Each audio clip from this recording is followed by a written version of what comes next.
Hello, hello. Welcome, everybody. Oh, how wonderful to see you all. Good to see everybody joining the call. Welcome, everyone. I see more people joining as we speak, so we'll give it just a minute here. I am recording this call. Wanted to let everybody know that. Because it will be sent out to many folks registered who weren't actually able to make it at this time. So you'll be recorded and the chat will go with it. So just know that. And as we're waiting for people to come and join us, let's use the chat. Let's put your, say hello, tell us where you're from. Give us a greeting. This is a purposefully an interactive community gathering here. So we'd love to hear who's here, where you're coming in from. If you're new to Zoom, which seems maybe impossible at this time, but maybe not. If you're new to Zoom and you're looking for the chat box, you can just bring your cursor down to the very bottom of your navigation screen and you'll see that there's a place that says chat and you can open that up. I also want to bring your attention as we're just getting going here to the upper right corner of your Zoom screen. You can toggle between speaker view and gallery view. And I'll encourage you, especially now as we're getting started, to put your screen in gallery view so you can see who's here. And maybe if you can, if it's convenient for you, just as we're getting started, turn your camera on so we can get a look at each other. See old friends, new friends, people we might want to become friends with. I'm seeing people here from Florida, from India, from Philadelphia, Charleston, Minneapolis, another from Santa Fe, wonderful, New Hampshire, Washington, San Francisco, Vancouver Island, hi Chris. I am holding space for you here from the mountains of northern New Mexico, from Santa Fe, which is the traditional and current land of the indigenous Tewa and Tiwa speaking Pueblo people. And you all are probably living on native land as well. So maybe just bring that to heart as we start. Good. We can continue to welcome people coming into the chat. You may see some old friends. You probably know that you can send private chats if you'd like to, or you can chat to anyone. And we will keep the chat space open for the whole session so that you can be commenting, you can be asking questions, and you can participate in this. And then we're going to try to leave a little bit of time at the end of the call for your questions for Katharine and for the rest of the community. So with that, for those of you who I haven't yet met, my name is Toby Hertzlick. I'm the founder of Biomimicry for Social Innovation. And we are a gathering place for people who are interested in applying nature's intelligence and evolutionary leadership practices to the work we need to do around culture change and business strategy and how we make our world a better place on the people side. And we also connect people who are also doing that. So that's BSI. And I'm very, very happy today and honored to welcome Katharine Wilkinson to our community. Katharine, why don't you say hello and wave around a little bit so people can see who you are, and you will appear on their first screen if you say something. Excellent. Hi, everyone. It's so nice to be with you. I'm loving seeing everyone's geography come in. I'm at home in Atlanta, which is Muskogee Creek land. Really nice to be with you all. Great. So a little bit about Katharine, in case you don't know this extraordinary woman, human being. Katharine, you're really, I think of you as a midwife of climate solutions. You're a strategist, you're an activist, you're an awesome writer. Katharine was the principal writer and editor-in-chief at Project Drawdown. She also wrote a previous book called Between God and Green, looking at how evangelicals are shaping a middle ground for the climate movement. And in 2019, last year, Time Magazine named Katharine one of the 15 women who will save the world. So it's really a pleasure and an honor to have you here at this time with us. And this year, 2020, along with Dr. Ayanna Elizabeth Johnson, Katharine has birthed this beautiful collection called All We Can Save: Truth, Courage, and Solutions for the Climate Crisis. And together they also have initiated the All We Can Save project. So welcome, Katharine. Really good to have you here with us. Thank you, Toby. Katharine and I met first in London, I don't know, I don't know how many years ago, at a meeting of leaders representing the British Commonwealth, and talking about strategies for reversing climate change. So that was quite a place. And I think what I'll just say is that meeting you and being part of that meeting deepened my appreciation for women's leadership in this space, because it's necessary and precious. Yeah. Also, folks, want to introduce you to Jennifer Gardner, who will be our tech support today. If you have any problems with your audio or trying to get a message across or something, please send a private chat to Jennifer, and she will get you all straightened out. Thank you, Jennifer, for your help. So our purpose today is to introduce this book, All We Can Save, into this community, and to encourage it as a must-have on your holiday shopping list. It is that time. And also to connect together in conversation about the learnings and the teachings of this book, and as part of a feminist climate renaissance that I hope we hear more about from Katharine today. This is the third episode of Biomimicry for Social Innovation's Voices of Nature author series, in which we are crowd supporting new ideas that are being birthed into the world at this really important time, this transformative time, particularly by women. You know, there are so many amazing women who are putting work out into the world now that is speaking the voice of nature or pointing toward nature affirming intelligence. And we want to be part of helping be wind underneath your wings in the effort that it takes to promote a book like this. This is also in partnership with Women Leading Change, another group that many of you are connected with, formerly known as Cultivating Women's Leadership, and supported in part with a grant from the Nova Foundation. So, Katharine, anything else you want to say about why we're here, why you said yes to this? Well, I think I would probably say yes to almost any invitation you extended, Toby. And you brought back a memory, speaking of women's leadership, and that sort of strange gathering at the by the Commonwealth Secretary General, and she concluded what was a very, sort of serious, many suits kind of few days with a dance party in this, very kind of formal British like gathering room. And I just thought, oh, this is the future. This is the future. That's right. Thank you for that memory. I'd forgotten that part.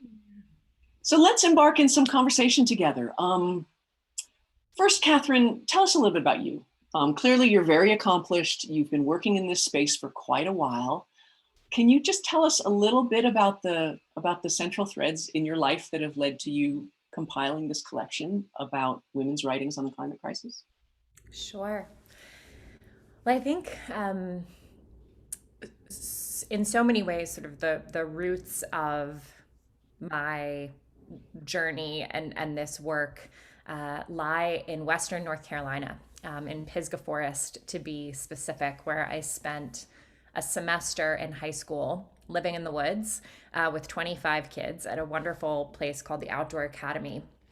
And I lived in a one-room cabin with 10 other girls, and we chopped wood to heat the cabin and, all of this. And really, there was just a profound environmental ethic that ran through the community, but also through all of our coursework, even that which wasn't, officially environmental studies or some such. And that was a time when I started reading Terry Tempest Williams, Mary Oliver, Annie Dillard, and I think about kind of these sage women who were sort of shaping the questions that I was asking, and really had so much to do with shaping the direction that has unfolded over the last 2 decades since then.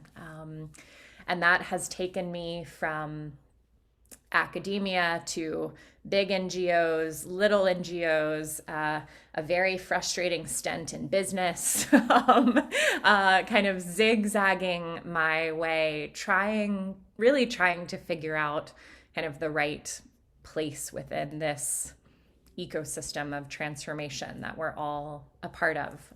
And I think when I finally sort of committed to centering this intersection of women's leadership and climate justice kind of at the heart of my days, that's really kind of when things cracked open, gelled. I don't know, pick your metaphor of choice. But I'm just so delighted that a very zigzaggy path kind of came to this place. And as of yesterday, I have departed Project Drawdown after some years there to work full time on the All We Can Save project. So I'm just super excited. Beautiful. Congratulations on that. Yeah, and the zigzaggy paths, right? And then we look back, we see, wow, there was a purpose here. There was a through line. Yeah. And you can feel it when it kind of gels in that way. Yeah. And for this book, it's a partnership between you and Ayanna Elizabeth Johnson, who couldn't be with us here today, sadly. I think that both you two are kind of creating more surface area, doing different things so that you can represent this book in good ways. One of the things I've learned from many years of cultivating women's leadership is that we lead best often in partnership or in circle. Yeah. Can you speak a little bit about what this partnership has been like, your story with Ayanna, and what it was like to work together to gather the voices of a much larger circle of women for this effort? Yeah, I'd be delighted. It's almost exactly Ayanna's and my 2-year anniversary since we met via the feminist bastion of Twitter, but also through some intentional matchmaking by Dune Ives, who's another woman who's been leading this space for a long time, who said you two should know each other, and that was enough to get a call on the calendar, and I was sitting right here as we talked and shared a bit about where we'd been and what we were doing. And I had been just extended a sort of unusual opportunity to have a fully funded week at a really extraordinary ranch in Montana to kind of program as I saw fit. And I knew that I wanted to use that opportunity to bring together a group of women climate leaders. And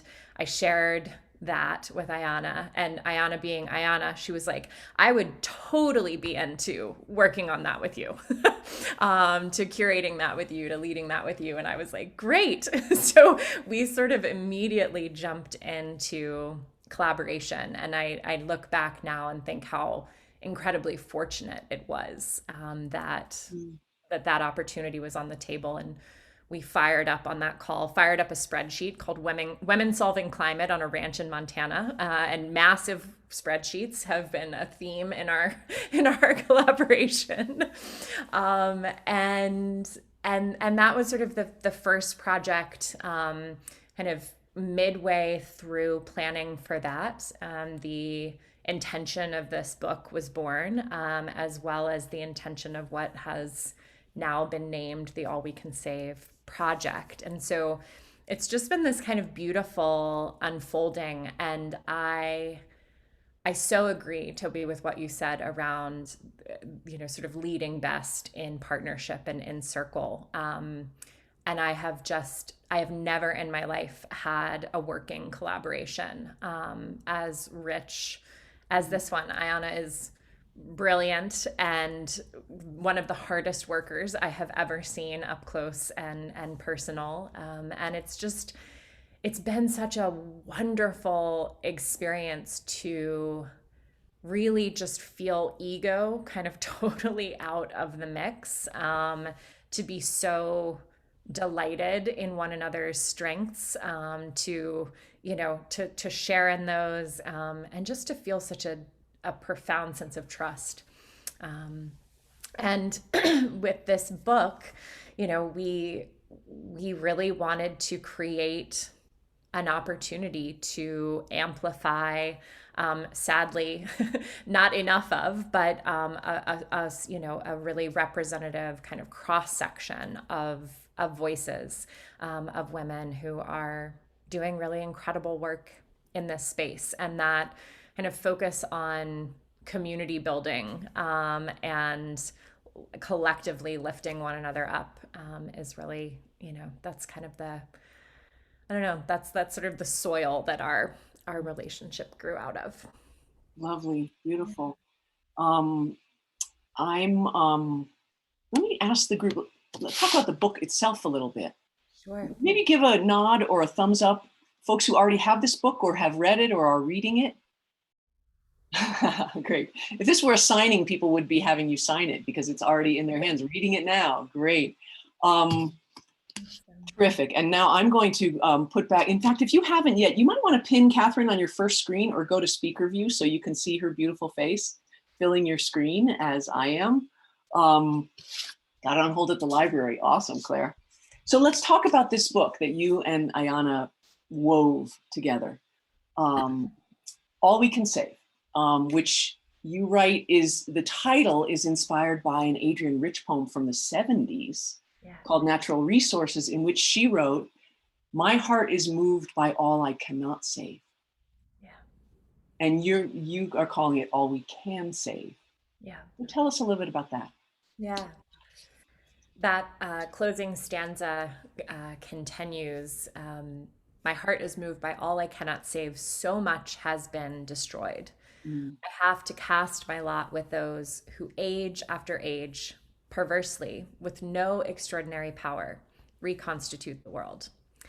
And our editor at One World, the magnificent Nicole Counts, who was kind of our third musketeer, bringing this book to life, she sent us that stanza for some possible title inspiration, because we were really struggling with how to name a collection that was, expansive, multifaceted, and not to land either on the kind of Pollyanna optimism side of the climate conversation or on the doomsday side, but to find a way to both hold the truth of how hard this moment is and how big the challenge is, and kind of keep a gaze on the future. And so inverting kind of a couple of words in that line, from all I cannot save to all we still can,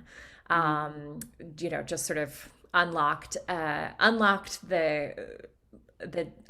name. And I think in so many ways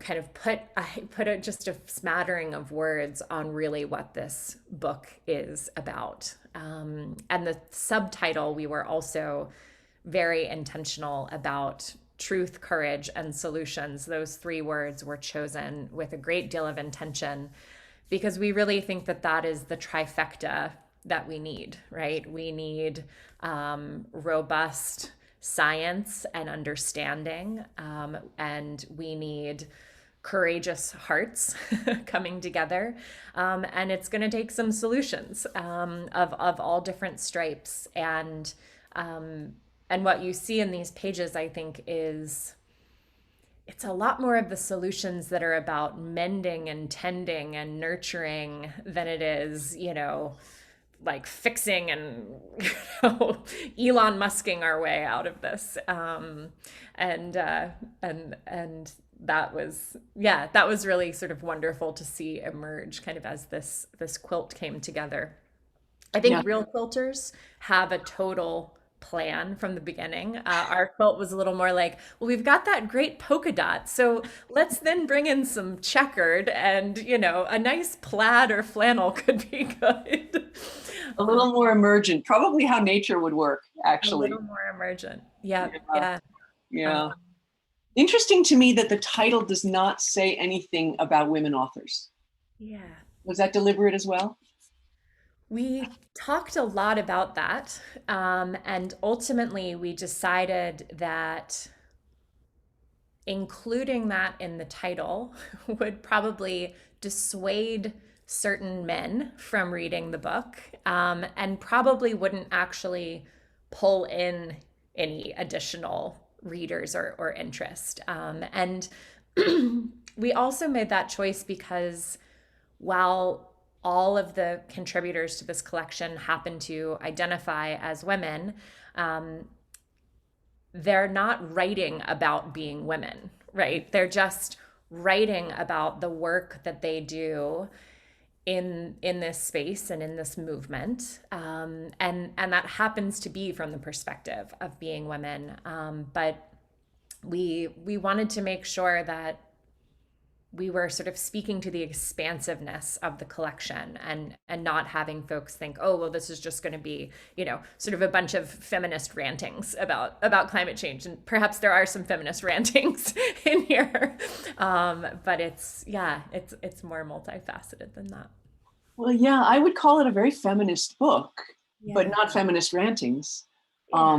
But one of the things that I noticed as I have been reading it is, this is not your typical anthology of activists and scientists writing about climate. When I think of that, it's important. The ones on my bookshelf are not, I wouldn't say they're particularly joyous. Mm. And yet this book is, I find it to be uplifting and inspiring and heartfelt and honest. And it feels like I'm in a group of women and we're doing the hard work in the way, just as you said, about mending and tending and connecting in the kind of conversations that haven't been had in the, 40 years that we've known that this was an issue. Yeah. And just for those who do not yet have the book, 41 essays, each by a different woman who is a leader, known or unknown in this space, with a huge range of age and race, ethnicity, interest, elected officials, scientists, all kinds of folks, 17 poems, lots of original art. When we talked a week or so ago, we spoke about, you said that you didn't really feel like the climate movement had been such a nice place to be. Mm. And that part of your purpose in this book was to kind of hold the emotional and the spiritual aspects of the work. Yeah. A little bit of a different approach to climate leadership. Can you talk about that a little bit? Yeah, I'd love to. I think there's, certainly my experience in the climate movement has been, a sense of this expectation to sort of like lead with the academic hat on, come with your policy, come with your science, but like, for God's sakes, don't cry, and there's another Adrienne Rich line at the very end of the book that there must be those among whom we can sit down and weep and still be counted as warriors. And I think that is so much the kind of space that Ayana and I are trying to cultivate in our work broadly. And I really hope it is the kind of space that this book helps to create. That we need one another in this work. And it does have inescapably psychological, spiritual, emotional dimensions to it. And I think we ignore those at our peril and we can tap into them for a deeper power in the work. I think that when we come not just with our heads but with our hearts to this topic and to the work at hand, well, that's where imagination and strategy and empathy and rigor, right? All of these things start to converge. And that's so exciting, right? Like, why would we ever think that we could address the biggest challenge humanity has ever faced only with our prefrontal cortex? I mean, it's sort of nonsensical. And so, yeah, I think I hope that the book both names the importance of that, but also embodies our ability to kind of move with more fluidity from one space to the other. There was a woman who shared with me yesterday, some days there I just can't handle any more facts, but then I can go to this book for a poem, or a piece of art. And I think that's the reality, right? Like we have to keep turning the kaleidoscope to keep deepening our understanding of the moment we're in, and the ways that we might move forward together. Mm. I think this book does embody that. As I've been reading it, sometimes late at night, just gripped by an essay, Mm. sometimes very quite intense and meaty. And I think, well, I'll just get to the end of this and then I'll go to sleep. And then I turn the page and there's a poem, and it just holds me in a way that kind of fills me back up, reminds me what I'm feeling. Right. And then I must read another essay. It just kind of goes that way. Yeah. And reminds us that we're not alone, right? That those feelings that we're feeling, others have felt them, are feeling them too. And we didn't initially intend to include poetry or art in the book. That was not in the book proposal. The book proposal also was around 15 to 20 essays. So the thing just kept growing. But there came a point when we just thought we absolutely can't do this book without poetry and art, because there's a dimensionality that those bring, and the art is all done by a woman named Madeline Jubilee Saito, who does these incredible poem comics. You can find her on Instagram. She's in the midst of 30 days of creating right now, and we found her work via Twitter also. And there were so many pieces that she'd done that were like, well, that's exactly, one of these threads in this book. And we reached out to her. And what was so cool was that many of the pieces had been inspired by listening to an interview with or reading something by one of the essayists. So she had been in dialogue with Mary Annaïse Hegler and Amy Westervelt and others in the creation of this art. So we just felt beyond lucky to be able to bring just that a kind of a visual tenderness, to this collection. And when there's that element of magic that comes in, to me, that's a signal that, yeah, I'm on purpose. This is exactly as it needs to be. Yeah.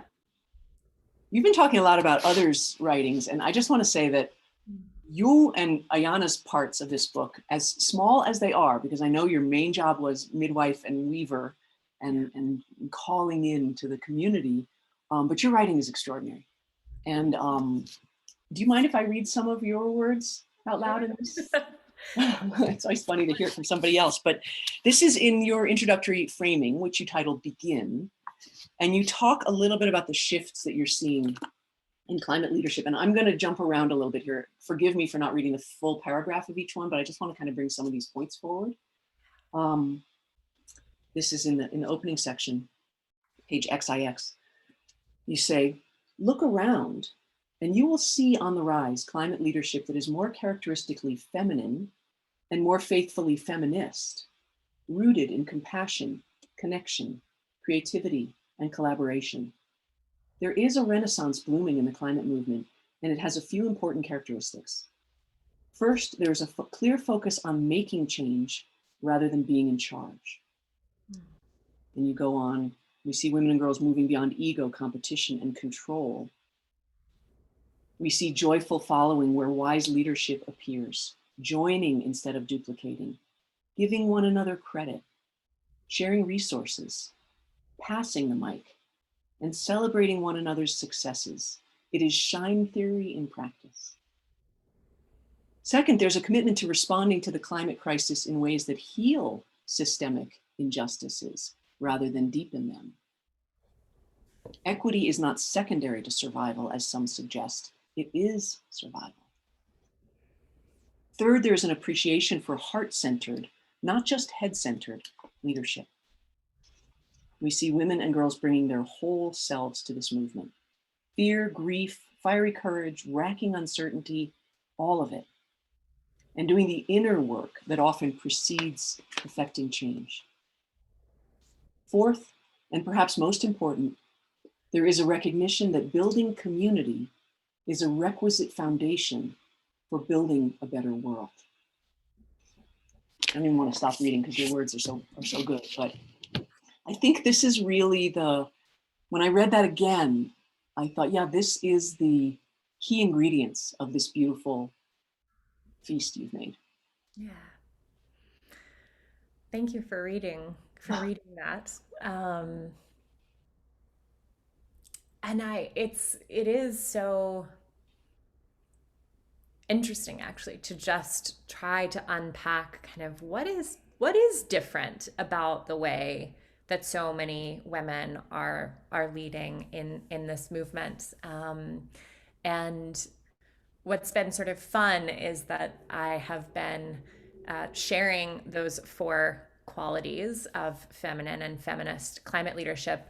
But depending on the audience, I just talk about them as four characteristics of transformational climate leadership. And then sort of at the end say, and it turns out actually, that these are more feminine and more feminist, and that is open to people of any gender. Right? We have all over-indexed, kind of as a culture, as a dominant culture, in the masculine and often not healthy masculine energy. And we note in the begin as well that patriarchy clearly is hardest on women and girls and non-binary folks, but it also constricts and contorts boys and men, right? Like no one is winning with this, and I think so much of the kind of root that needs to shift and to be healed has to do with those dynamics of dominance and control and all of those things. Mm-hmm. And I just I noticed Katharine Welch's comment about disappointed to not to see about the poets in the back of the book. There's about the essayists and about the editors, and I will just maybe give a little insight to that. It is that content is on our website, which is allwecansave.earth. We were wrangling some permissions around the poetry right down to the wire. And so it was, and our publisher was sort of like, you've got to, the content's either got to be in or out. And anyway, we found ourselves in a bit of a time crunch where we were delighted that at the 11th hour, there were some literary agents and others who got back to us and said yes. But it meant that we were kind of out of time, unfortunately, on including those bios. But they are there on the website, and hopefully we'll be able to include that when we go into paperback. Good. I'm actually not going to ask you at this moment to tell the story of Eunice Newton Foote. Okay. Because I have some other questions for you, but maybe we'll circle back to it. But I do want folks to, this is your little scavenger hunt. Find the story of Eunice Newton Foote in the book. And maybe just tell us a line or two about why people would want to find that.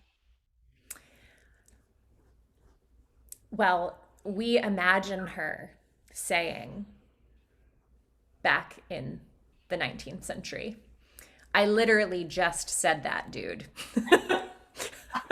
And you will uncover why we imagine Eunice might have said something in whatever the sort of 1850s equivalent of that line would be, which frustratingly all these decades, almost two, coming up on 2 centuries later, we're still saying very similar. I think that was my favorite line in the book. When I read that, I was just like, oh my God, this is precious. And I laughed out loud, but it's true, right? And you're telling a story about how this is not new. It's not like women are just now coming to this table. Yeah. Yeah.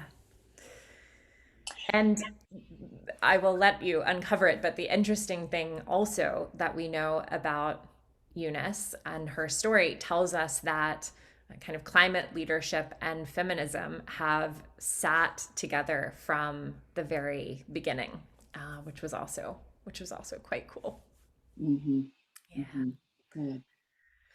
Um, there's another Shiro that many in this community feel quite connected to, and that is Janine Benyus, who wrote the book Biomimicry, Innovation Inspired by Nature.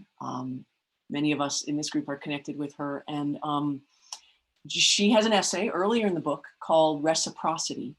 Yeah. I love that the first essay in the book is a young woman of color writing about growing up as an activist in her place, and that just seems perfect and appropriate.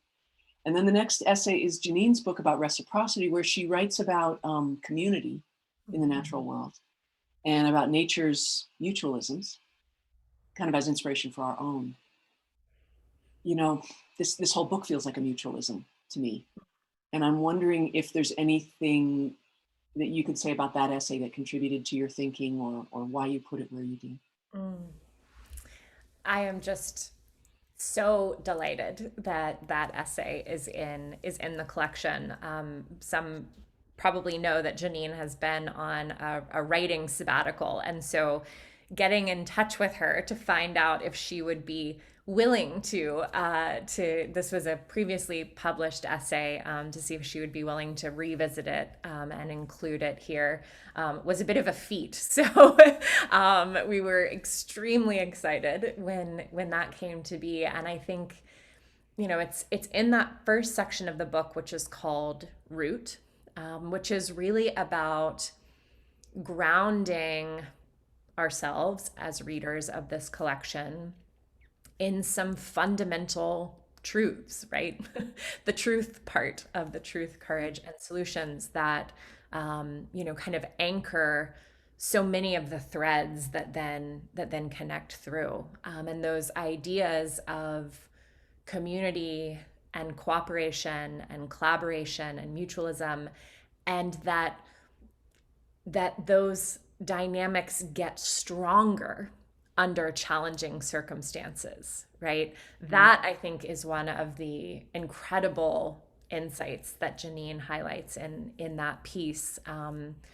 And to me, it's such an important reminder that we have to tend to the relational web that is connecting us, right? That is so critical to any effort for social change, right? And I think historically, other social movements have been more attuned to that and more adept than I think the climate movement has been historically. And you know, that it's sort of like, okay, yeah, like that's sort of a nice to have, right? But Janine's reminding us, no, that's everything, actually. That is literally the beginning and the end, and all of the above. So, yeah. Oh, good, thank you. I'm keeping an eye on time here. I want to be sure that we get to how people can order the book, which we will put in the chat soon. But before we move there and to talking about your project as well, let's just talk for a moment about this moment. Mm. I think there's something remarkable about your book, and I'm seeing this in other books that are coming out in 2020 also, where published in 2020, but that means that you've been working on it for a while, right? Books take a while to come together. And I think you told me that you turned your manuscript in April, which was right at the start of the pandemic. Right at the beginning of the renewed calls for justice and reckoning with race in this country. And then moving into a season of wildfires and hurricanes and a lot of climate events going on all around us very personally. And now we're at the close of 2020. So I'm just curious what you're seeing now at the close of 2020 about this book and this year and this moment. So the sort of bananas thing about this book is that we only worked on it for 9 months. We started the process of reaching out to contributors right after Christmas last year. And yep, the manuscript was due in April, and it was out in September. So almost, almost exactly 9 months, which is very interesting. There's a Yeah, full gestation period for indeed. you. Mhm. Um, and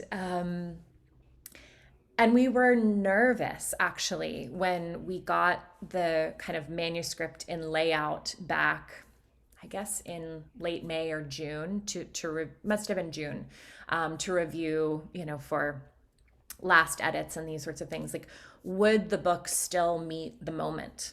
And we read back through it kind of with a little bit of bated breath and then realized, oh, of course it meets the moment, because all of these women have been thinking about these intersections and working at the intersections forever. And so what's been, I think, exceedingly wonderful to see is then the way that the book has met readers in this moment of this incredible simultaneity of crises, that people have described it as a balm, as a salve, as something in this very lonely time that makes them feel connected. And that's actually been one of the really exciting, fun things that we've been testing out this fall are all we can save circles. So we've been rolling out over the course of 10 weeks. We're just into the last week.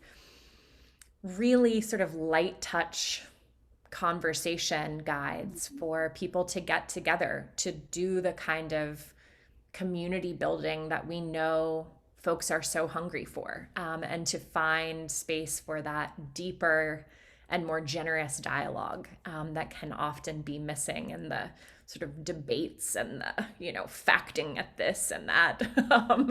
And so that's been really exciting. And a few people have just shared, we're coming to the end of our circle, and we've decided we're not going to end our circle. We're going to continue our circle going forward, and we're hoping to do lots more of that in the new year. So if anyone is interested, it's sort of a, we provide some resources and people kind of self-organize circles, either among folks they know or sort of inviting out into the social media ether who might want to come in. And all of that information is on our website also.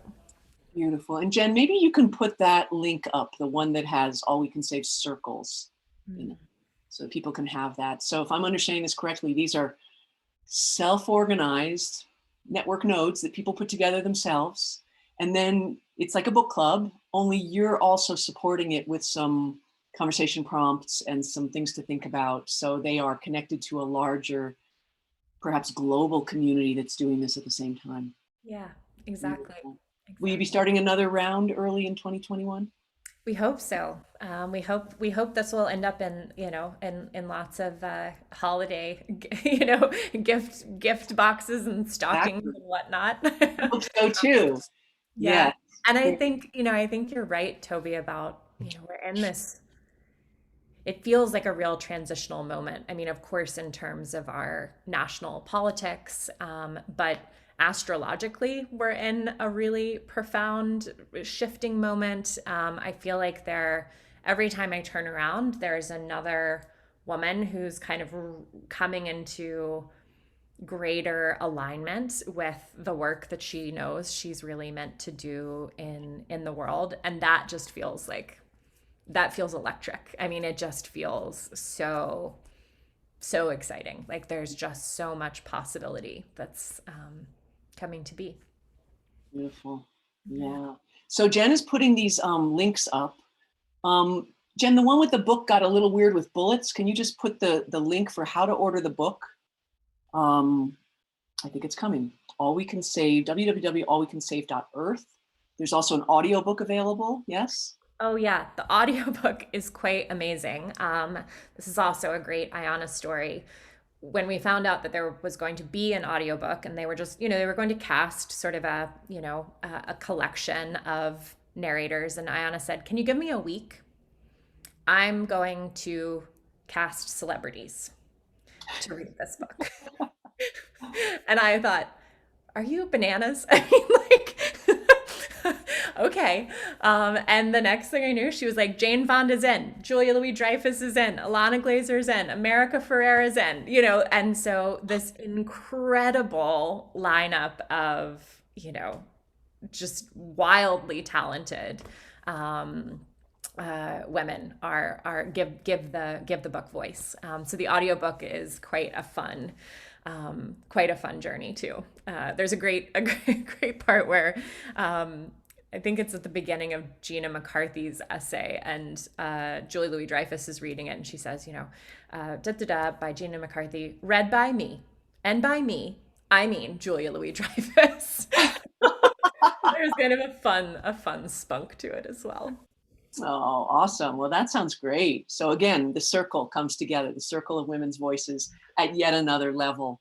And what an honor for them to be able to read this work and feel themselves being directly involved in the climate movement. Yeah. And I think that's also a message of this book is there's so much that needs to be done.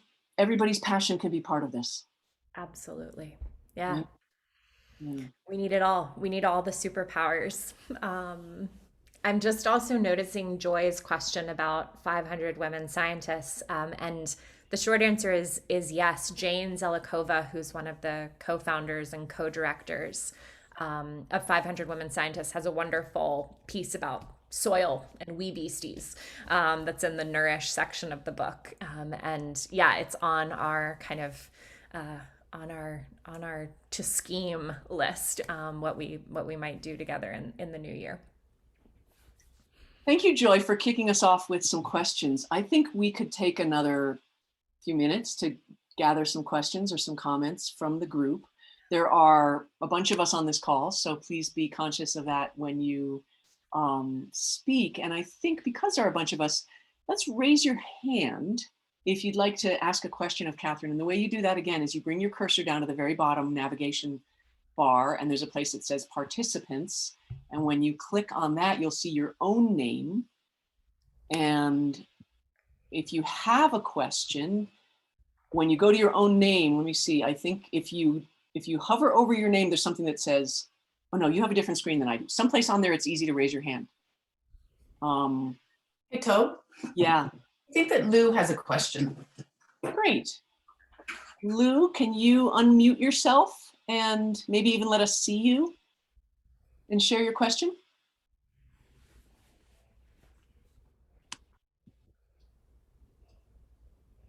Oh, I'm seeing a text from you, Jennifer, a chat saying Lou is asking about the quote you read. Is that the question? Yes. Maybe Lou stepped away. The quote I read is from the begin section of the book. It's in the introductory area, so it's XIX. And it's not one quote. I sort of wove some parts together in sequential paragraphs. So it's another scavenger hunt. Get the book and you'll find the quote. And it's over a couple of pages. So I can also, maybe I can scan it, and when I send the recordings, we can include that. We can do that. Any other comments or questions? Dorna, I see you have a question. I do. And Marie, I see your hand up too. Yes, can you hear me? Can hear you, Dorna, yeah. Thanks. So I'm mentoring young people, especially girls, in biomimicry and sustainability. And what I'd love to hear from Katharine is if she could speak to how she'd like to see this book used with young people, especially given the fact that they don't like to read a lot of text. So I don't envision having a book club with them. So just some thoughts. It's a great question. How old are the young folks that you're working with? Most of them are in high school. Okay. Well, I've been teaching the book to undergrads, so just a little bit older this year. But I think the nice thing with the book is that it is bite-sizable, right? So I could imagine you doing something similar to the circles, but maybe it's just picking sort of one essay and one poem from a section. And the questions for the circles certainly kind of take their direction from the content, but they're pretty they're pretty expansive. So they might, they might just be useful discussion fodder generally. Um, or maybe young folks would be jazzed about listening to bits and pieces of the audiobook. That could be fun too. And I know those are increasingly available through libraries and things as well. Okay, Yeah, great. Well, thanks. I'll let you know how it goes. absolutely. Maybe put them on a scavenger hunt to find Eunice Newton Foote's story. I love Okay, it. well, I'm going to work with our local library. They might be excited. Toby mentioned Shea Bastida's essay, which opens the collection. She's 18, maybe. She just started her first year of college. And there's also an essay by Alexandria Villaseñor, who is now 15. I think she was 14 when she wrote it. So definitely, we think that part of the strength of the climate movement is that we are now 3 generations deep. And there is just this incredible energy, wisdom, all of it. And I think having more of that generational connectivity is a need and a really exciting opportunity. So I love that you're doing that, Dorna.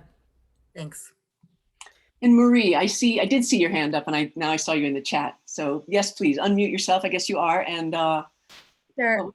Lorna, I'll also mention Dr. Ayada Elizabeth Johnson's podcast, How to Save a Planet, features one of the audio stories, the one that with Julia Louis-Dreyfus. So that could be a good place to start to get listening. Dr. Wilkinson, thank you so much for being here today. I love your work. I've been following it a lot this year. As you mentioned, I think a lot of us are kind of in the pandemic, but in a personal crisis, trying to figure out where we fit in the world. And I'm someone who's always been a photojournalist, a storyteller, a kind of digital media person who's really ready to buy a farm, start regenerative farming, kind of find my place in the world, but also find a larger place. And I think I've been really a bit intimidated by having so many powerful women that have PhDs and that have worked in the science field for their whole careers. As someone that has not been in that field, do you have any advice on how to get started? I don't necessarily want to be a scientist, but I want to do this work and I want to help scientists tell their stories. And, where can I kind of begin with that? Yeah.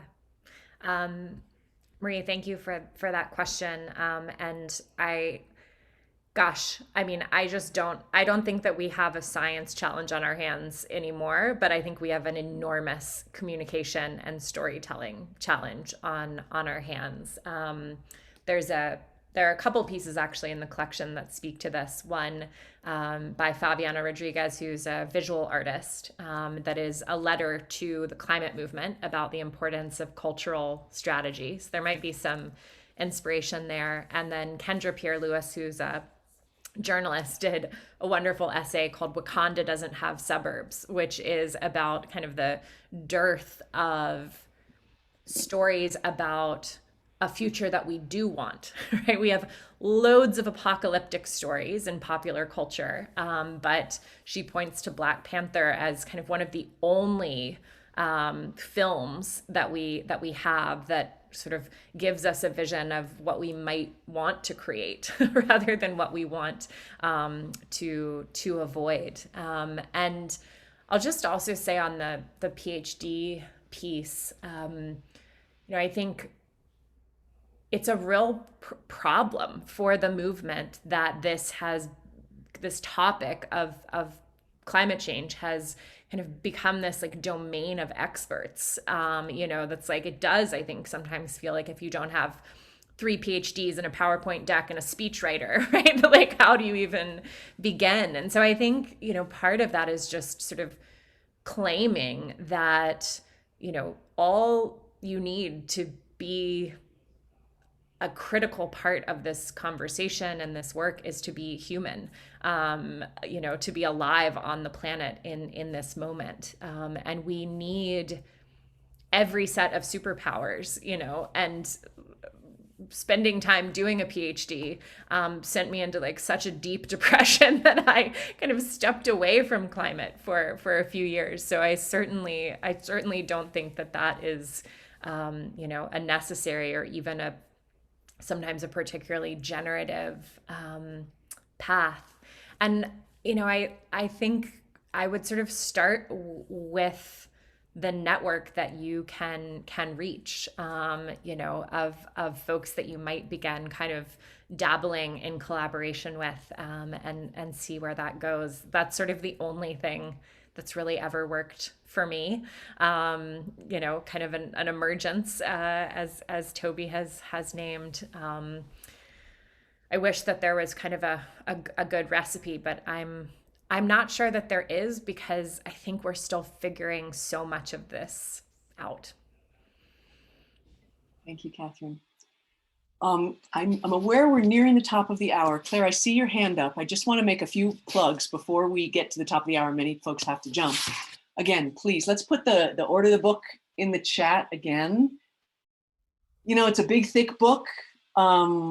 It goes great under the tree or handed or gathered people around.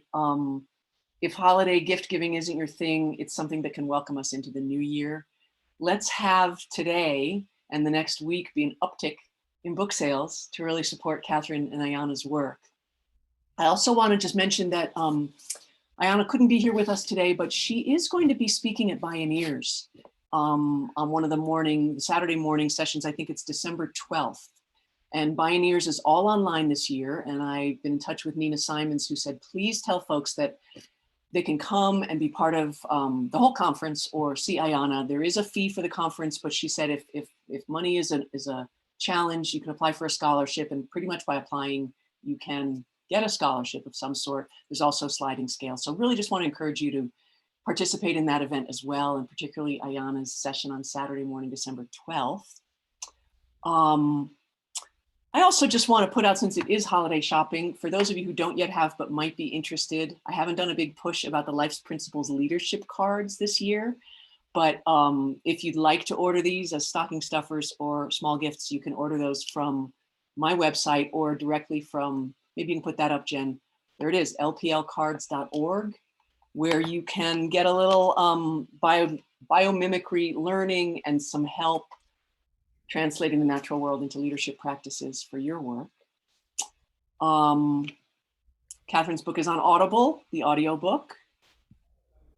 What else, Katharine? It's just been so nice to be together. Can follow the project as that unfolds via Instagram and Twitter. We're at All We Can Save. And we also have an email list that we will inaugurate this month that you can sign up for on our website. Also, all of the contributors are listed there. Any of them you want to follow on social media, all of those links are all on the website, allwecansave.earth. Great. And we have one more, I call it Biomimicry Book Club. We have one more Voices of Nature author series this month. Melissa Nelson, who some of you may know, she's a wonderful long-term friend of mine, long-term colleague, the director for many, many years of the Cultural Conservancy, which is a Native-led organization supporting Native traditions and lifeways. And she wrote a book called Traditional Ecological Knowledge, which we will be featuring on December 17th, where she really has that meeting place of Indigenous wisdom and how it can meet with the Western biological science. And there's a great conversation to be had there. So please tune in for that. It's planned for the 17th. We may shift a little bit, but I'll be sending something out about that in the next couple of days. Katharine, thank you so much. Thank you. Claire, I do see your hand up. Is it a pressing question? Should we slip it in? Okay, I'll stay on for another 5-10 minutes. I don't know if Katharine can or not, but as no, it's fine. That was great. Thank you. Okay, thanks, Claire. Katharine, what a pleasure to spend this hour with you and to spend these days with you and to just be part of a collective lifting up really important voices of women at such a critical time for women's leadership to be the voice of the land. Thank you. Thank And you.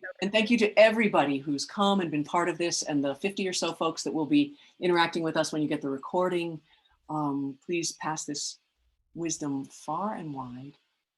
And as we move into this solstice time, just wishing you all blessings and deep opportunity for reflection, for letting go, and for moving back toward the light and the turning of this year.